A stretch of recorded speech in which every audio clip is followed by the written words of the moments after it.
Franz Kafka, I replied. Alice was surprised that Kafka, the quintessential existentialist, whose writings typically portray the universe as cold and impersonal, leaving each individual exposed to circumstance and happenstance, would offer a vision of an ecstatic world. This led Alice and me to talk about chaos theory and fractals and patterns within randomness. And she spoke about healing and well-being in the face of loss and her sense of God within us and all that is. She knew that she was dying and hated to leave her husband, with whom she felt ever more deeply in love. Alice said that except for her physical ailments, she had felt well and alive these last few months. I want to read one last story and then stop. And this is a story about boundaries. And this is a story I talk to medical students about. And nowadays, colleagues. I just used it for the first time at a conference I was at the other day of physicians and nurses and social workers. Because there's all this worry about whether doctors can be friends with patients. And let me just say clearly, of course we can. It would be bizarre if we couldn't. It's such a normal impulse. And that, you know, that one can maintain professional boundaries while bringing one's whole self to the clinical encounter. You can actually be there authentically. Boundaries are about behaviors, things that you're not supposed to do. You're not supposed to take money from patients. You're not supposed to have sex with patients. Right? You're not supposed to kill patients intentionally. Those are the big three. I'll review them if you'd like. But besides that, it's okay to be authentic with patients. I kibitz with people a lot. That's part of my style. You know, but I sometimes I'm strict with people. I set limits with people when they're doing things that are wrong, even if they're seriously ill. Right? It's not permission to be bad. So all of this comes out in the story of Bert. See how this goes. Bert was a patient I met when the bone marrow transplant team at Dartmouth-Hitchcock asked us to see him because of overwhelming anxiety associated with his illness and being confined to the hospital for long weeks at a time. Bert had something called myelodysplastic syndrome, and he had unfortunately developed leukemia, which is not all that unusual. In Bert's case, his only chance of being cured was a stem cell transplant. Bert wanted to live, but he was reeling from the physical and emotional assaults of his disease and its treatment. For him, being in the hospital before and after undergoing a stem cell transplant was a bit like going to jail. Actually, it was a whole lot worse. When our team met him, Bert had been in the hospital for over a week, one of many hospitalizations, and he was figuratively climbing the walls, although if it hadn't been for a bad hip, the result of an old hip injury, he hadn't hurt so much, he would have been literally climbing the walls. As it was, he was tethered to a cluster of clear plastic tubes, 2 pumps, 3 IV bags, all hanging from a steel rolling stand. When he had the energy and when his hip wasn't aching too much, he paced around the room with that stand, a bit like a mouse on a wheel. But much of the time he was just too exhausted and uncomfortable to walk farther than to and from his bathroom within his room. So he spent hours and hours lying in bed. Now, Bert was a tough, no-nonsense guy. At least that was the persona he cultivated. Within the first 2 minutes of meeting him, Bert would proudly and loudly tell you that he was a right-wing conservative and that Rush is right. When tests and treatments allowed and he wasn't puking, he listened faithfully to Rush Limbaugh or watched Fox News or used his laptop and the hospital's wireless internet access to stay current on right-wing websites. Before I met Bert for the first time, he had Googled me. And he had tagged me as a public radio listening, latte sipping, left-leaning liberal. All true. And he was eager for a fight. But his persona was 90% bravado. To me, or anyone skilled at reading people, Bert was an open book. Within about 5 minutes of meeting him, it was evident that he thoroughly enjoyed people and valued relationships. He just loved arguing, particularly about politics. He wanted my help and our team's help, but I soon learned that we would have to deliver it on his terms. So political jousting became the currency of our daily visits. On most days, after my usual questions about his pain and how he slept and whether he had an appetite in his bowels, he preferred to argue and advance his right-wing political viewpoint. Through it all, Bert and I became good friends. We could have serious conversations when we needed to, including sometimes tender discussions about things that kept him awake some nights, things he regretted, including some that he had never told anyone else. According to the nurses on 1 West, where most of the cancer patients are at Dartmouth-Hitchcock, who all knew Bert well, I also became a tonic for his anxieties and not uncommon irritability. On one occasion, while in the hospital for a 6-week stretch, Bert developed a serious infection, actually 2 infections, a bacterial infection and a fungal infection. And he was receiving high-dose, very potent IV antibiotics. Despite the IV fluids and red blood cell transfusions whenever he became too anemic, the hematologists were having trouble keeping his blood pressure from falling. There was growing concern that he might need vasopressor medications, which would in turn require him to be transferred to the ICU. Not a good thing in Bert's case. When I visited him that day, he felt weak and he had no appetite whatsoever, but he said he wasn't in pain and he did not otherwise feel particularly ill. I noted to myself that he looked better than his labs, or current blood counts, or the array of active medical problems in his chart. I felt hopeful that he'd once again pull through. So the next morning, I brought Bert something that I told him would speed his recovery. On the wall of his room, directly in front of his bed, I taped an 8x11 sheet of white paper on which I had printed in inch-high bold type, "In case of low blood pressure, lift this page." I explained that whenever his blood pressure got too low, I had instructed the nurses to lift the page and tape the cover sheet up. And I demonstrated lifting the cover to reveal a color photo that I had copied from the web and printed at home. It was of liberal cable talk show host Keith Olbermann, who stood holding a large American flag. Bert rose up as if stung by a bee. "I hate that son of a bitch," he blurted out. "I think it's working," I announced. "I bet your blood pressure is up at least 20 points, and I puffed out my chest and strutted around the room with mock therapeutic pride. That did it. His angry veneer collapsed, and Bert erupted in howls of laughter. Just then, a nurse came in to see what the ruckus was all about. Bert told her to report me to the authorities for abuse. We had a good laugh, and I stayed for a while to allow him time to give me the right-wing news of the day, but mercifully my pager went off and I excused myself and said I'd see him tomorrow. On the rounds the next morning, when I arrived at the counter of the charting station nearest his room, the nurses and aides were still talking about the sign I had put up. They reported that Bert complains about it to everyone who visits, staff, family, friends alike.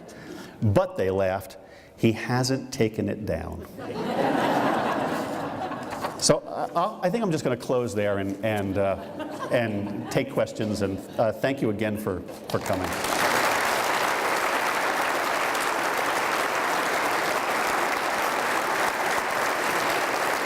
Thanks.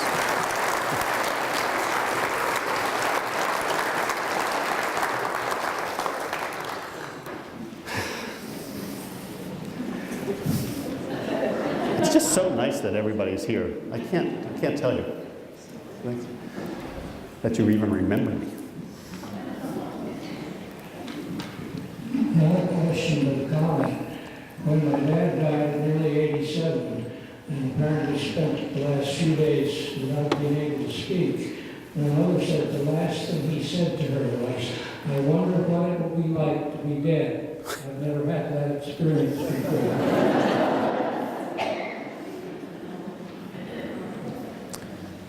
But we're all going to have it for a long time.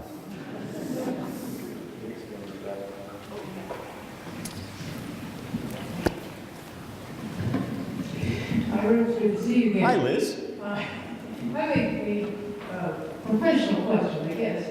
All of us have been following your career and hopefully with great speed for the work you've done. But how do we deal with the fact that we are moving more and more towards the day when the physicians in the hospital taking care of us don't have a clue who we are? You know, I think it's an incredible problem, and in a sense, I'm contributing to it. Because here we are at Dartmouth-Hitchcock, and we've added yet another specialty team to the mix. We think we're a corrective in trying to be truly person-centered, but that's part of the problem, and it's part of the challenge, because nowadays everything is so specialized that, that there's no one captain of the ship. And so now we've developed care managers, which are fine, but they tend to be located within agencies that also only have purview over part of our journey. I think there's a number of things. Within healthcare, we need to start assigning care managers or navigators that are truly person-centered and follow people throughout the course of an illness. But I also think that can happen as a community too. And I think communities can help manage and provide continuity to people. Now, I don't mean just communities as geographic communities, though there are examples of that. There are places in Vermont that have community health nurses to actually follow people just because they live in the village or in a small community. But there are communities of our workplace. There are faith communities that can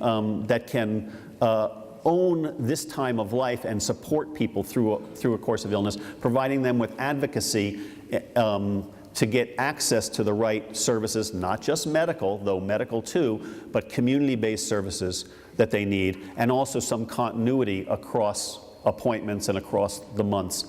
Again, not all advanced care planning has to be centered in healthcare. It could be centered in faith communities, in aging services, or workplace community, could be aging services and aging networks. It could be focused or based in workplace communities, both for the individual who is ill and the caregiving family member. So your point is very well taken. Continuity and person-centered planning is really needed. We have to actually evolve ways of getting it, and I don't think there's one, or delivering it, and I don't think there's just one way. I think there's probably multiple ways. Larry, hi. Thanks for being here. Good to see you. I'd like your thoughts on an issue that seems to be, look at the mic.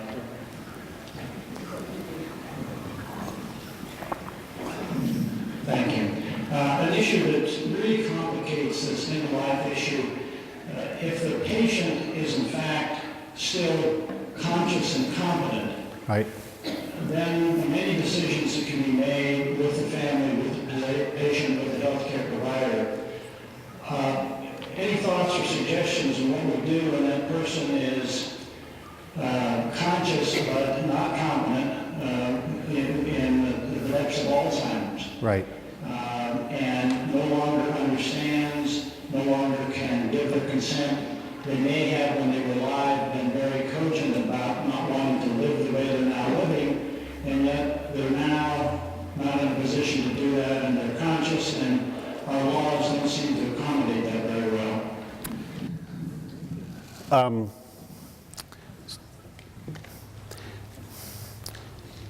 I have to set aside the law issue for a moment, but I'll come back to it. I think for people who are no longer able to make decisions for themselves, in large measure, unless there's instructions not to, we look toward families, of course, to make decisions for them. Who better than somebody who loves the person who is ill to make decisions?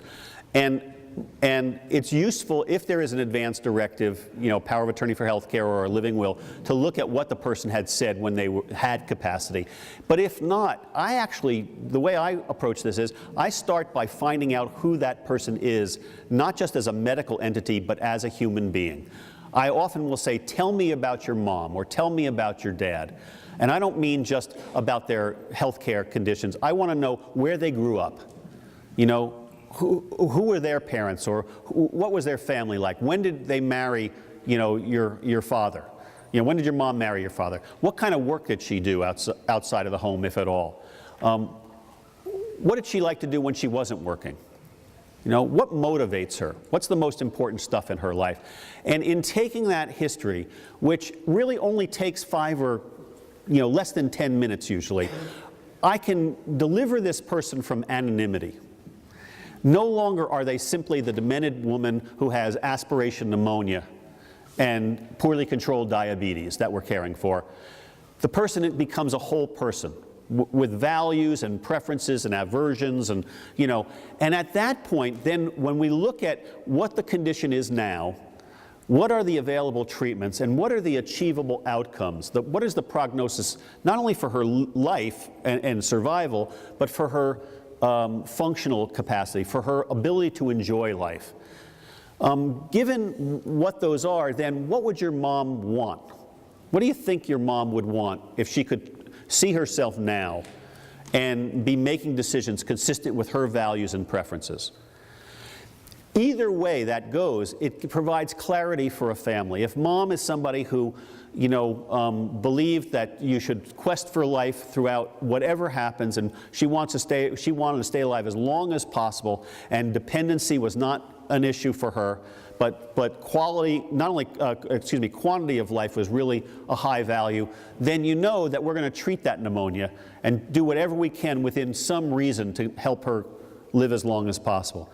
If she was somebody who, quite the contrary, wouldn't want to have been dependent, and for whom life beyond being able to really engage in activities, watching TV, playing bingo, enjoying her kids, life beyond that wasn't of value, then we might talk about what to do to focus on her comfort, but allow pneumonia or some other complication of her Alzheimer's disease to allow her to die gently.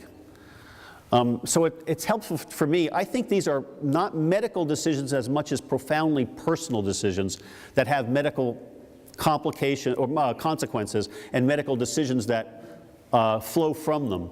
But I have to know about the person, often within the context of a family, to get a sense of what's right. Now, the next thing you're probably going to ask is, well, what if there's conflict in the family? And that happens a lot, and that, that's where things like advance directives can really avoid a lot of family conflict before it starts. But I try to, by focusing on the person rather than just their medical problems, I try to kind of bring people along to get a sense of providing the best care possible for your mother, for instance, now.